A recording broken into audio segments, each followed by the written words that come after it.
반갑습니다. 저번 시간에 첫날 공부했죠? 다 기억나죠, 여러분들? 다 까먹었어요? 오늘 처음 오신 분 완전히 처음 한다. 공부를 처음 하세요? 또 처음 오신 분 계신 것 같은데 안 계세요? 처음 오신 분. 하여튼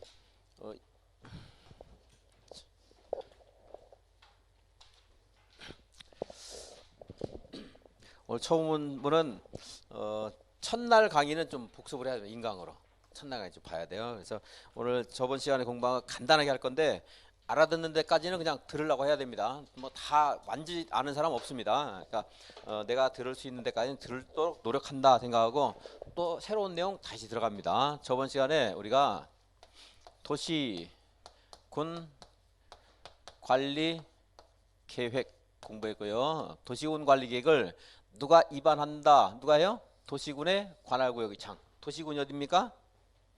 서울특별시, 인천광역시, 세종시, 제주도 이런 게 도시군이죠.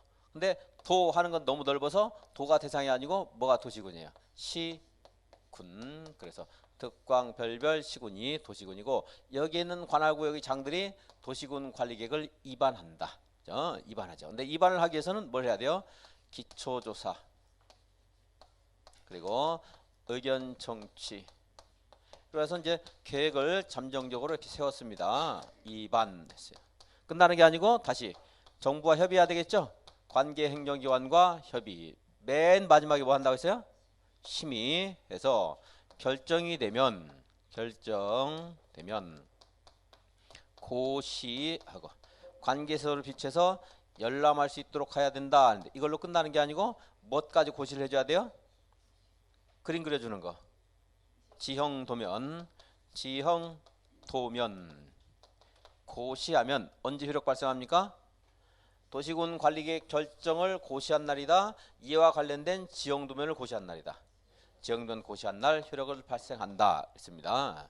근데 이제 특광, 별별, 시군 이 사람들이 입안할 때도 있지만 국가계획과 관련되면 국장, 둘 이상의 시군에 걸쳐서 무엇인가 하고 싶을 때는 도지사 이런 자들이 이제 입안할 수도 있다. 자, 입안은 까먹어도 좋습니다. 이제 다시 할 거고 오늘 공부하는 것은 결정권은 기억을 해야 돼요. 하려고 해야 돼요. 처음 하는 사람도 이거 기억할 수 있으니까 들어서 외우려고 한번 해보세요. 공부하는 사람들은 아는 거니까. 자, 특별시장, 광역시장 이 사람들이 입안했을 때 누가 결정합니까? 자기들이 직접 결정하죠. 시장, 군수 입안했어요. 결정하는 게 아니고 어떻게 해야 돼요? 도지사에게 결정을 신청한다 그러죠. 그럼 도지사가 결정을 해주는 거야. 그래서 특별시장, 광역시장, 도지사를 줄여서 우리는 뭐라고 하죠? 시도지사. 그런데 여기는 시장 중에서 인구가 50만 이상의 시 뭐라고요? 무슨 시? 대도시. 대도시의 시장은 대도시장이 직접 결정하죠. 그죠? 그러니까 고양시장은 직접 결정하는데 파주시장은 결정을 못하고 도지사에게 여기 입안 계획은 잠정적으로 세우지만 결정은 도지사에게 신청한다. 그래서 시도지사, 대도시장이 결정합니다. 국토교통부 장관이 입안할 때도 있다고 했죠. 그죠? 그러면은 이 사람은 결정을 누구한테 신청하겠어요? 자기가 하겠어요. 자기가 제일 높으니까. 그래서 결정권자 국장, 시도지사, 대도시시장 그렇습니다. 도시군 관리계획 내용으로는 용기지도 오늘 공부할 게 용입니다. 용기지도 하는 게 있는데 용은 용도, 지역, 용도, 지구, 용도, 구역 있고 기반 시설을 설치, 정비, 개량하는 계획도 도시군 관리계획. 지구 단위 계획도 도시군 관리계획. 지구 단위 계획구역을 정하는 것도 도시군 관리계획으로 합니다.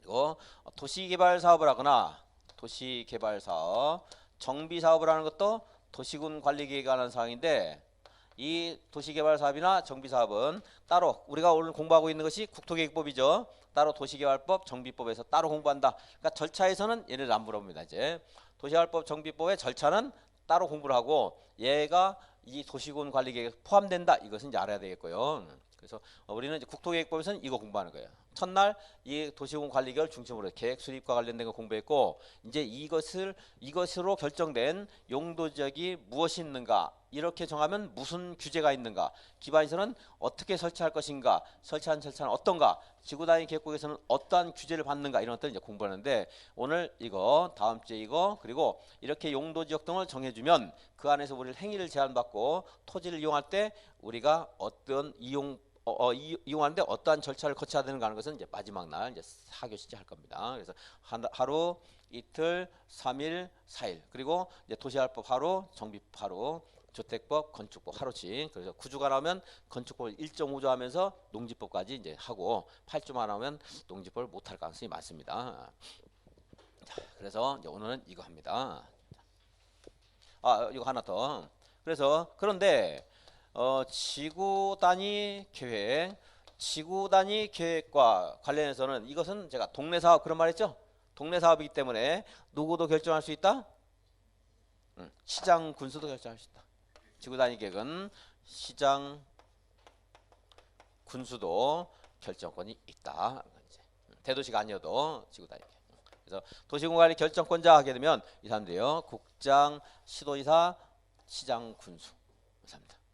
근데 이렇게 읽어야 돼요. 용도지역은 국장, 시도지사, 대도시장이 도시군 관리구로 결정한다. 이렇게 읽어야 되고요. 기반시설을 설치, 정비, 개량하기 위해서 도시군 관리국을 국장, 시도지사, 대도시장이 도시군 관리를 입안해서 결정할 수 있고, 시장군수는 이거 안 돼요. 근데 지구단위 계획구역은 국장, 시도지사, 시장, 군수가 도시군 관리구로 지정할 수 있다. 이 사람도 할 수 있으니까 이거는. 그러니까 이것만 말할 때는 이 사람이 들어가면 안 돼요. 주어로서 얘까지만 들어가야 돼요.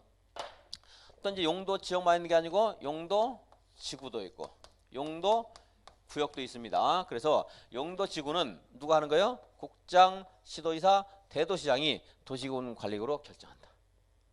근데 용도 구역은 다른데요. 용도 구역은 5가지가 있는데 그 5가지의 임자를 법에서 특별히 정하고 있습니다.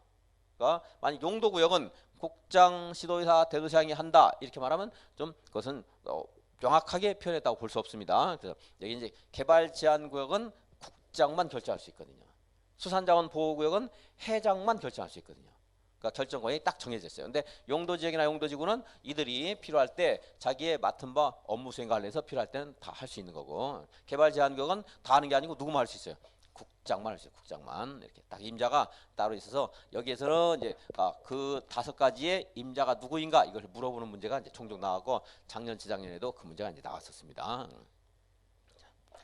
여기서 이제 그냥 시장 군수할 수 있는 거 뭐요? 지구단위. 이거. 여기까지 이제 요거는 또 다시 해당 파트에서 또 할 거고요. 오늘은 용도 지역부터 진도를 나가겠습니다. 용도 지역. 이거는요, 어떤 토지의 쓰임새, 용도를 지역별로 정해줍니다. 근데 우리 법에서 이 용도 지역은 크게 도시 지역 있고, 그리고 관리 지역, 또 농림 지역, 다시 자연환경 보전 지역 이렇게 이제 나눴습니다. 도시 지역은 주거 지역 하는 게 있고요. 그다음에 상업 지역, 공업 지역,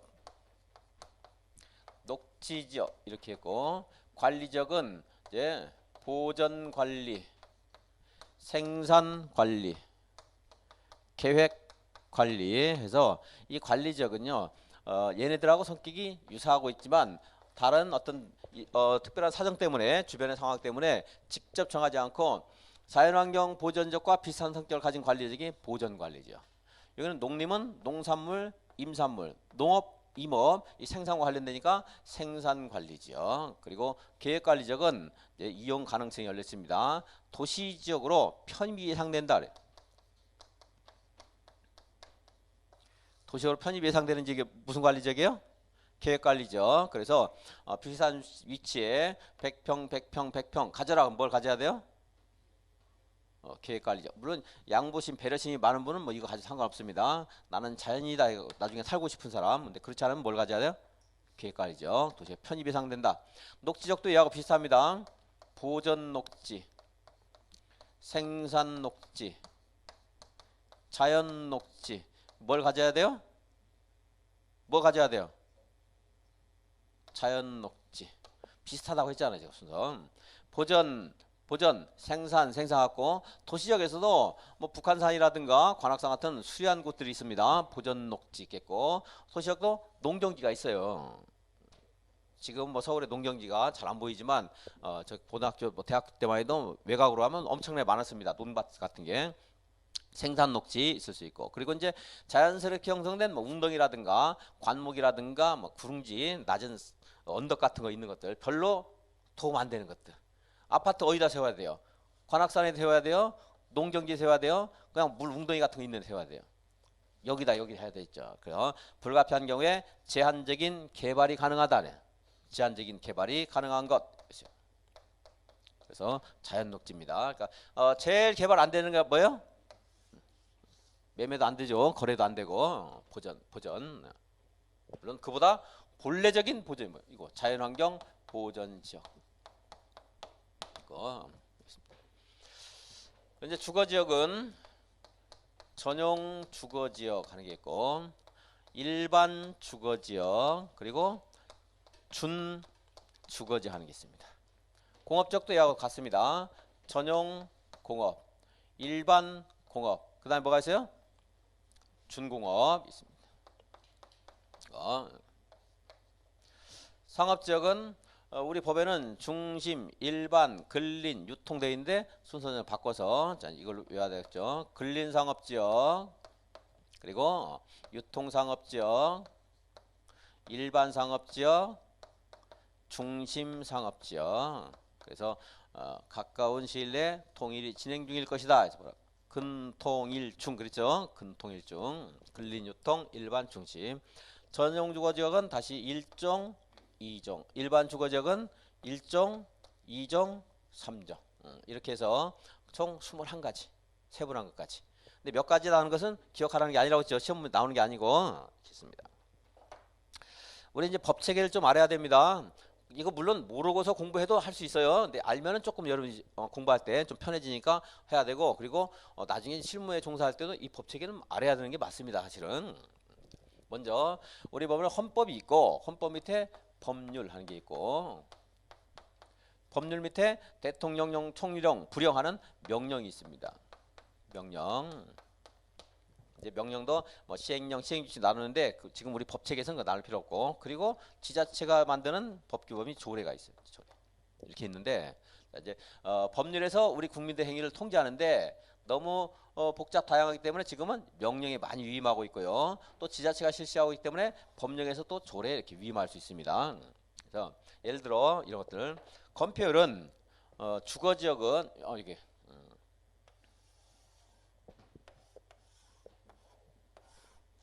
이 노란색 윗부분은 법률에서 직접 규정하고 있는 거예요.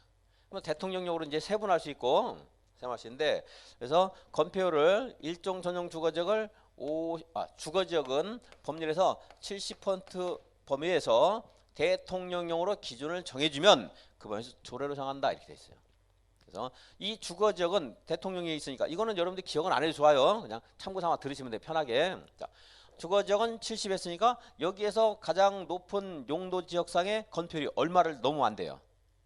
법률에서 70이라는 기준을 정해주고 대통령령으로 그 아래 재량으로 정하라고 했어요. 그럼 가장 높은 게 얼마여야 되겠어요? 70밖에 안 돼. 70. 너무 안 돼요. 상업적은 90 범위 내에서 그러니까 중심 상업적이 이제 90 이렇게 돼 있고 여기는 70 해놨어요. 그럼 70 제일 높은 게 그리고 여기는 녹지역은 20 해놨어요. 그러니까 아무리 해도 20밖에 안 되고 그리고 여기 보전 생산 계획은 법률에서 직접 구분하고 있는 용도지역이기 때문에 너는 20, 너는 20, 너는 40 이렇게 딱 법에서 이제 해놨고 여기는 뭐 더 이상 구분을 안 하고 있습니다. 이렇게 정했어요. 그러면 이 범위 내에서 이제 용도 건폐율을 정해주면 다시 지역의 사정에 따라서 주거지역의 토지가 여유가 있는 곳이 있고 여유가 없는 곳도 있을 수 있고 그렇잖아요. 여유가 있으면은 좀 건폐율을 낮게 하더라도 문제가 없죠. 여유가 없으면 건폐율을 최대한 높게 하는 것이 좋겠죠. 그래서 조례로서 만약 일종